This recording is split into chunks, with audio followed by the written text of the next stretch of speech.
السلام عليكم. ازيكم يا محنكين؟ عاملين ايه؟ يا رب تكونوا بخير. قبل اي حاجه، وقبل ما نتكلم في فنيات، وقبل ما نتكلم في كوره، لازم نشكر الناس دي.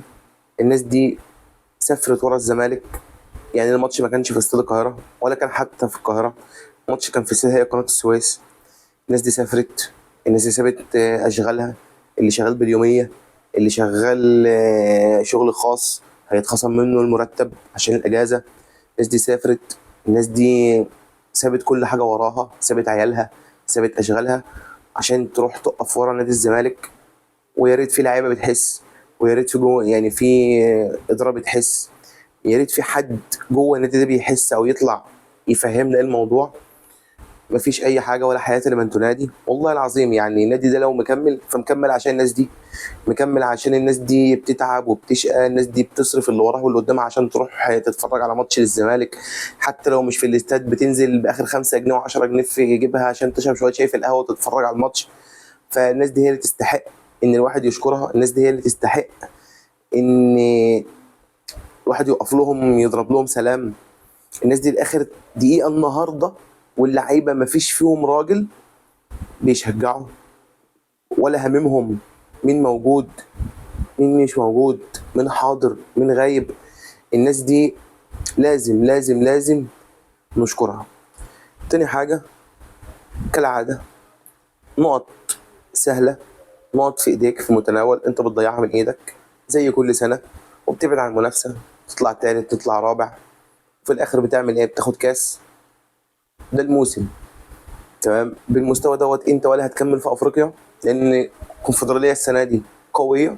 بالمستوى ده انت مش هتعمل حاجة. دوري، احنا زعلنا من شيكابالا لما قال انت لو جبت تاني ان السنة دي ابقى انا مبسوط. لا، هو معاه حق. النهارده ان شاء الله هنتكلم بعض لقطات كده بسيطة على الماتش. مش لقطات، دي نصايب، يعني نصايب حصلت من اللعيبة، وهجيبها لك لقطات زي ما بجيبها لك. يعني يا جماعة، انت بتلعب في الزمالك، يعني انتوا بتلعبوا في الزمالك، انت بتلعبش في بترول بلاعين، مع احترامي فرقة بترول بلاعين. انت بتلعب في الزمالك، يعني انت شهرة، صيت، فرقة كبيرة. عايز ايه تاني؟ مش هقول لك فلوس، بس انت معاك 3 حاجات، 3/4 لعيبة الدوري المصري بتتمناها، وبياخد فلوس اقل منك برضه. تمام، نبدأ بالتشكيلة اللي بدأ بها يانيك فريرا، او اللي بدأ بها المدرب الجبان. بدأ برضه 4-3-3 او 4-2-3-1. بس كان بيحصل في تويستاية كده بتحصل بين بيزيرا وبين ناصر ماهر، ان بيزيرا كان بيخش يلعب 10، وناصر ماهر كان بيلعب على الطرف وينج يمين. وهجيبها لك دلوقتي بلقطه، بيزيرا وهو جوه قلب الملعب، وناصر ماهر هو اللي بتتلعب له الكوره في اول 4 دقائق في ظهر المدافعين، الكره الطويله اللي فيريرا بيلعب عليها كل اول ماتش. ال10 ماتشات بتوع الدوري اللي فيريرا لعبهم بيلعب كوره طويله في ظهر المدافعين. تمام، اول الماتش وضغط عالي. نيجي بقى للكره الثانيه. يعني انا مش فاهم عمرو ناصر. المهاجم لازم يكون طماع وكل حاجه، بس مش كده. يعني انت الكره انا هجيبها لك دلوقتي بلقطه، كره مع عمرو ناصر نتيجه ضغط عالي الزمالك عمله في اول 8 دقائق، ويعتبر اول نص ساعه الزمالك كان بادئ ضغط عالي، او يعتبر الشوط الاول كله او مجمله الزمالك ضغط عالي، وده الطبيعي، انت ما بتعملش حاجه زياده يعني. ده الطبيعي، الزمالك ضغط عالي. الكره في دقيقه 8 راحت لعمرو ناصر. يعني انا هجيبها لك دلوقتي، بزيرة اهو، اديله الكوره. يعني بزيرة اهو، ليه يعني ليه انت ليه اخترت تشوط واساسا زاويه الشوط عندك مقفوله؟ يعني انت زاويه الشوط عندك مقفوله، الحته الوحيده اللي هتخرج منها الكوره عشان تشوطها المكان اللي انت شوطها فيه اللي هو جنب العارضه. يعني هي يا ريتها جت تحت ال3 خشبات، لا، الكوره جت بره، لان هو في 2 لعيبه من غزل المحله قافلين عليك زاويه الشوط. يعني انا مش فاهم يا جماعه، يعني اللعيب اللي اسمه بزيرة دوت قرفانين منه، ريحته وحشه. انتوا لما بتلعبوا عليه كوره، لما بتديله الكوره بيحرك الزمالك، بيشد الزمالك لقدام. يعني انا مش فاهم. انا مش فاهم يعني ايه ده؟ اديله الكوره يا عم، بظله الكوره. هاجي بقى اجيب لك ايه لقطتين كده في السريع. اول حاجه الارتداد الدفاعي بتاعنا، يعني بص انا هوريك الكوره فين، ولما اتنقلت راحت فين، ولعيبه الزمالك فين. تمام، بص كده معايا، ادي لقطه قطعت من بزيره، خلاص لعيب غزل المحله اخد الكوره وطلع هجمه مرتده. المفروض الارتداد الدفاعي ايه اللي يحصل؟ لعيبه الزمالك ترجع بسرعه. عايز الكره اللي بعدها لعيب غزل المحله وصل الكره فين، ومين اللي مكمل معاه من لعيبه الزمالك؟ دي نفس المشكله اللي عند الزمالك ونفس المشكله اللي حصلت في الجون بتاع غزل المحله، الارتداد الدفاعي بطيء. تمام، دي كوره. الكره الثانيه، يعني شكل الزمالك انا عايز اوريك دلوقتي في صوره. ايه ده يا جماعه؟ يعني دي او الصوره دي تكتيك ايه المدرب قايله لك عشان تقف الوقفه دي؟ الوقفه دي بالاربعه اللي ورا كلهم واقفين غلط. يعني الوقفه اللي لعيبه الزمالك واقفاها دي، حتى بالاربعه قلب الدفاع، ايه الاربعه اللي ورا خط الدفاع واقفين غلط. انت وانت واقف كده سايب مساحه لكل لعيب في غزل المحله يستلم بين الخطوط، حتى خطوطك مش قريبه، حتى مش قافل مساحات ولا انت قافل اطراف الملعب، مش قافل العمق، انتوا واقفين بلا هدف بلا هويه، اللعيبه واقفه وخلاص. انا مش فاهم يعني انتوا عايزين ايه؟ يعني او هو لو المدرب قايل لكم توقفوا كده، هو يقصد ايه يعني؟ او حد يفيدني المدرب يقصد ايه بالوقفه دي؟ ممكن انا اكون ما بفهمش كوره، فحد يفيدني المدرب يقصد ايه بالوقفه دي؟ انا ما اعرفش. نيجي بقى لبدايه الجون، الكورنر اللي جه منه الجون للزمالك، نيجي لبدايته في اللقطه دي. اللقطه دي ضغط عالي ناجح، الزمالك عارف يستخلص الكوره، باص راح لبيزيرا، يعني زي ما قلنا عمرو ناصر باص الكره لبيزيرا في الاول، هو بظاها اهو، تمام، واللاعب شالها من على خط الجون. تمام، يعني اداها لبيزيرا انفراد، اللاعب شالها من على خط الجون. الكره دي هيها اللي طلعت كورنر اللي جه منها الجون. بسبب ايه؟ تصرف صح، ضغطت صح، استخلصت صح، لعبت صح، لعب ايجابي، وصلت للجون، شكرا. والله الكره ما صعبه، ضغطت صح، استخلصت صح، لعبت لقدام صح، وصلت للجون، شكرا. تدخل ما تدخلش ده توفيق من عند ربنا. مع ان الكوره اللي بعدها على طول، يعني الانفراد ده حصل بسببه كورنر جه منها الجون، يعني الجون دخل واللاعب بتاع غزل المحله لسه ساجد وبيحتفل ان هو شال الكوره على خط الجون. احنا اتكلمنا الارتداد الدفاعي بتاع الزمالك بطيء جدا. نيجي بقى للتحول العكسي، والكره معانا هجمه مرتده، ايه التصرف اللي فيها؟ الكره دلوقتي وصلت لاحمد شريف بعد ما كانت هجمه لغزل المحله، وصلت لاحمد شريف. بزيرة فين؟ بزيرة ضم هنا، جرى فين؟ في الحته الفاضيه، عشان يا احمد يا هيديك يعني هيفضلك المساحه، هياخد الاثنين، واحد من الاثنين مدافعين دول هيجري بيفضلك مساحه وانت هتقطع لجوه، يا اما هتلعب له الكره في المساحه دي وهو بقى بمهارته لعيب بقى مكمل جوه ال 18 هيلعبها بالعرض، كده كده هتبقى على عدلته ان هو يلعبها بالعرض على ان هو اشول، يا اما هيلف ويرجع هيضم لجوه هيقطم لجوه، هيعمل اي حاجه.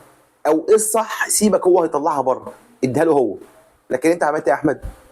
تقوم تراجع لاعب الكوره الناحيه الثانيه طوليه ويا ريتها وصلت.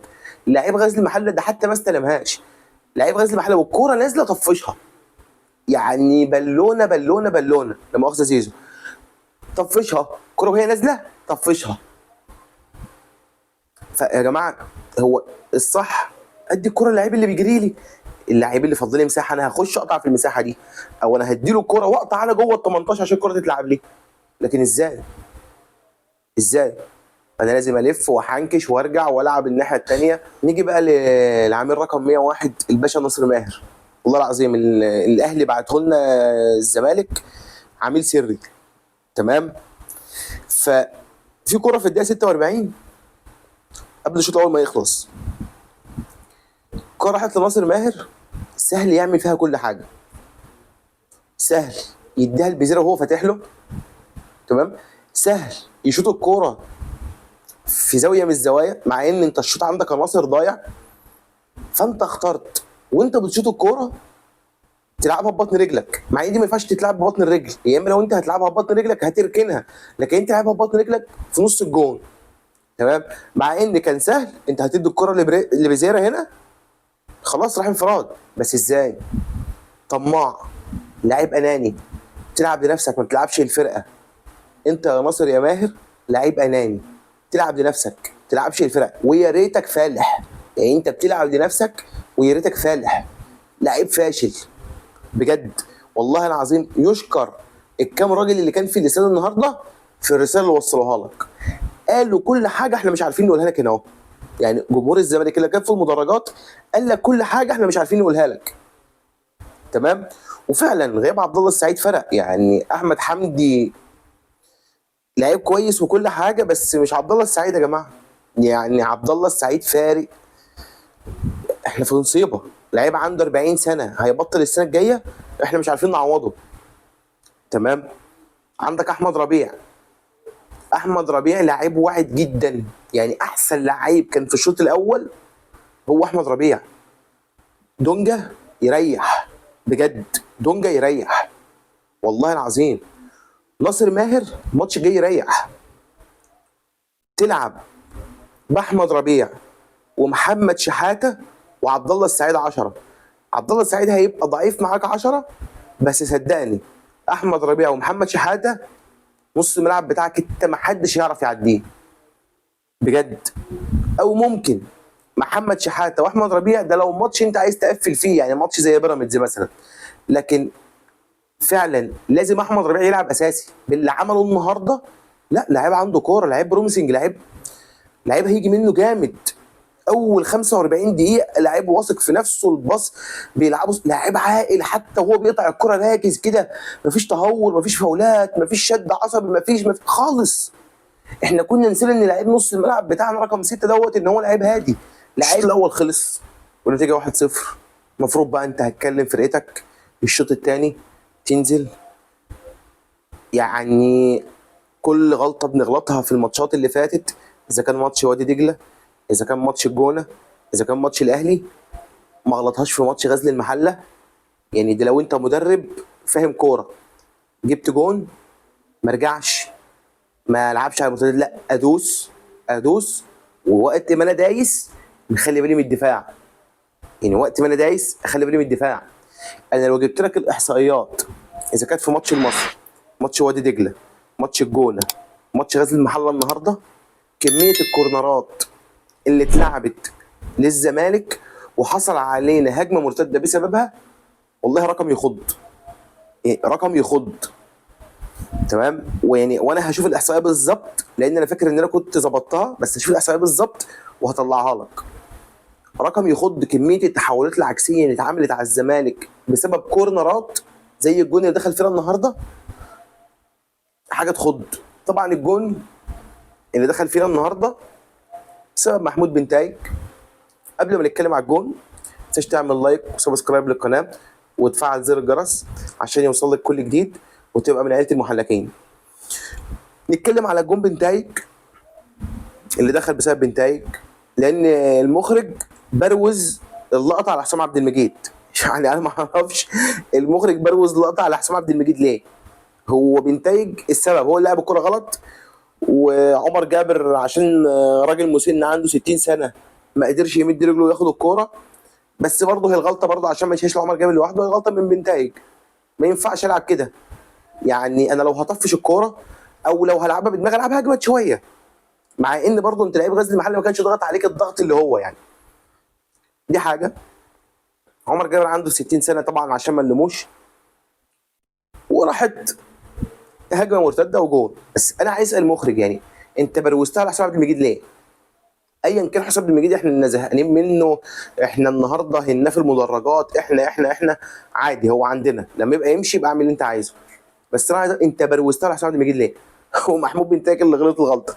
يعني بجد، يعني انا والله قعدت اضحك، يعني محروق دمي بسبب الجون، وقعدت اضحك على المخرج اللي بروزها لدرجه ان واحد صاحبي بساله بقول له محمود بنتاجي السبب في الجون، قال لي لا ده حسام عبد المجيد والله، وبيحلف بالله لان هو المخرج بروزها له ان حسام عبد المجيد هو السبب في الجون، مع ان السبب في الجون هو محمود بنتاجي، لان حسام عبد المجيد ومحمد اسماعيل كانوا بيطلعوا في الضربات الركنيه. تمام. نيجي بقى لبحر العلم وترعه المفهوميه، يانيك فريرا. سؤال، سيبك من التبديلات كلها، في تبديله واحده انا مش فاهمها، وبعد الجون، التبديله دي كانت بعد الجون مش قبل الجون. مثلا كنت اقول لك كنت هتلعب بثلاثه مدافعين، مع ان برضه ما ينفعش تطلع احمد ربيع، انت طلعت احمد ربيع ونزلت الونش. يعني اقنعني لعيب عامل كل ده في نص الملعب في اول ماتش يلعبه، عامل لك كل ده في نص الملعب، مالي لك نص الملعب، بيتحرك في كل حته، طريقه قطعه للكوره من غير فاولات، بيطلع الباص صح اذا كان لقدام او اذا كان بيفتح ليمين او شمال، بيعمل اسكان قبل ما يعمل الباص، قبل ما يستلم الكوره. لعيب زي ما الكتاب بيقول في نص الملعب. اقوم انا عامل ايه؟ اقلب الدنيا، ادربك الفرقه، اخلي العيال نازله مش فاهمه هي هتعمل ايه. قمت مطلع احمد ربيع ومنزل الونش ولعبت محمد اسماعيل 6. سؤال بقى، ايه اللي الونش هيعمله محمد اسماعيل مش يعني ما عملوش او مش هيعمله؟ دي حاجه. السؤال التاني اللي اهم منه، ايه اللي محمد اسماعيل هيعمله في مركز 6 احمد ربيع يعني ما عملوش او مش هيعمله؟ او استفدنا ايه؟ احنا ما استفدناش حاجه. انت قمت منزل كل اللعيبه اللي على الدكه عندك بتهاجم، قمت ملاعبها بما فيهم سيف جعفر اللي لا محل له من الاعراب في الفرقه، ده لعيب واسطه، ده بيلعب في الزمالك واسطه ابناء عاملين. تمام. اذا كان شيكو بنزا ولا اخوان بزير ولا عبد الحميد معالي ولا سيف الدين الجزيري ولا ناصر ماهر وسيف جعفر، كل دول لعيبه هجوميه طبعا. يعني كل دول عملوا ايه غير الكوره اللي قسما بالله انت بتعلق كور فوق نزلت قدام الولا بزيره، كوره ما حدش متوقع ان هو يلعبها كده وهو ظهره للجون، جت في العارضه. لو كانت دخل الجون انا بحمد ربنا ما دخلتش والله العظيم، عشان نعرف ونفوق اللي احنا فيه. الكره دي لو كانت دخلت كان كل العك الكروي اللي انت عملته في الفرقه ده او في ماتش النهارده كان هيروح، ما حدش يتكلم عليه، وهيطلع الزمالك كسبان وخلاص ومتصدر لا تكلمني. بس الحمد لله ان ده حصل عشان تتفضح وتتعرى اللي انت مدرب مالت كوره، مدرب مالت تكتيك، مدرب مالت بمعرفه لعيبتك وبمعرفه قدرات كل لعيب عندك، انت مدرب مالت. بس هنا في عندك مشكله، مدرب مالت ومش هتعرف تمشيه. يعني المدرب بياخد 25000 دولار ومش هتعرف تمشيه لان انت معكش فلوس تدفع له، معكش فلوس تديله الفلوس اللي عليك ليه، هيروح يشتكيك لك الفيفا وقف قيد. ونرجع بقى ايه لحوريني يا كيكه، بنلف في دايره مقفوله. فمجلس الاداره قال لك ايه؟ يا نحله لا تقرصيني ولا عايز عسل منك، خليه موجود، فرقه بتكسب اهي بتكسب، فرقه بتتغلب اهو، المشروع بتاع جون ادوارد ولب جون ادوارد في الحيطه وخليه هو في وش المدفع، ويا جون ادوارد بيطلع يتكلم معانا. قبل ما نختم بس الفيديو، في كوره كده عايز اجيبها لاخويا حسام عبد المجيد اللي هيروح الاهلي. الاهلي جنبنا يعني زي ما الجمهور قال لك، حسام عبد المجيد الاهلي مش بعيد. في كوره كده هجيبها لك بس عايز اعرف ايه ده. كوره اتلعبت من لعيب غزل المحله طوليه بيطفش الكوره، مين اقرب؟ اعمل لك دايره على اللعيب، مين اقرب للكوره؟ حسام عبد المجيد شاطر. اللقطه اللي بعدها الكوره مع مين؟ مع لاعب غزل المحله. ايه ده بقى؟ يعني لما انا قلت قبل ماتش الاهلي لاعب الونش ولاعب جنبيه محمد اسماعيل عشان حسام عبد المجيد بطيء في التحولات، بطيء في الارتداد الدفاعي واحنا مهاجمين، محدش صدقني، محدش سمع الكلام. عشان انا يعني كقناه لسه مش مسموعه، لسه محدش يعرفني، بس والله يا جماعه احنا بنفهم كوره، بناخد بالنا من لقطات صغيره. حسام عبد المجيد على عيني وعلى راسي لاعب ومنتخب مصر، بس قسما بالله لاعب بطيء في الوقت اللي احنا فيه في الكره الحديثه لازم المدافع يكون لعيب سريع. فانا كمدرب لازم اختار الاثنين اللعيبه اللي هيلعبوا جنب بعض المساكين، زي ما انا قلتها في الفيديو بتاع ماتش الاهلي اللي قبل الماتش. لازم يكون عندك المخ والعضلات. المخ محمد اسماعيل، العضلات الونش. تمام. والناحيه الشمال الونش كان بيلعب فيها، يعني الناحيه الشمال الونش هو اللي كان بيلعب فيها في الاساس. بس هتقول لي مين؟ مدرب مالتي زي ما احنا قلنا ومجلس اداره نايمين في الذره. وبكده نكون وصلنا لاخر الفيديو. يا رب يكون الفيديو عجبكم ويا رب يكون خفيف عليكم. ما تنساش تعمل لايك وفولو وسبسكرايب للقناه وتفعل زر الجرس عشان يوصلك كل جديد. واحلى مسا عليكم حلاقين.